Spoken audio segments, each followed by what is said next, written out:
զննենք և քննենք մեր սրտերը ամեն օր, ազնիվ ու անկեղծ լինենք ինքներս մեր հետ, հրաժարվենք վախկոտ և հպարտ սրտից։ Վախկոտությունը և հպարտությունը, որ չարից են, խանգարում են մարդուն, որ նա ընդունի և խոստովանի իր մեղքը և ազատվի մեղքերից Տեր Հիսուս Քրիստոսով։ Մաքրենք մեր սրտերը հիմա, հաջորդ պահը չգիտենք ինչ կբերի, ինչ կլինի հաջորդ պահին մեր հետ։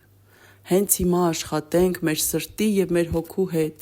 մաքրվենք ու ազատվենք մեր սխալներից, մեր մեղքերից, Տեր Հիսուս Քրիստոսով։ Մեր Տեր Հիսուս Քրիստոսը հավատարիմ է, նա հավատարիմն է և ճշմարիտը, և նա ընտրել է հենց քեզ։ Եվ ինչ սխալ էլ անես, նա քեզ չի լքի։ Նրա կամքն է, որ իր օգնությամբ դու ազատվես այդ սխալից և հրաժարվես այդ մեղքից ու այլևս չկրկնես այն։ Տեր Հիսուսը քեզ սիրում է, նա քեզ հետ է, և Տեր Հիսուսն ասել է քեզ ու յուրաքանչյուրիս.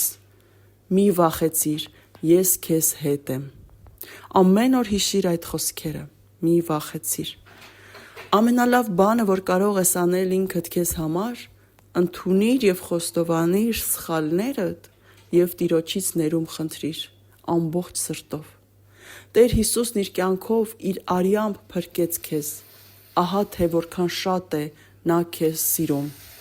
և նրա կամքն է, որպեսզի դու ազատ լինես մեղքերից,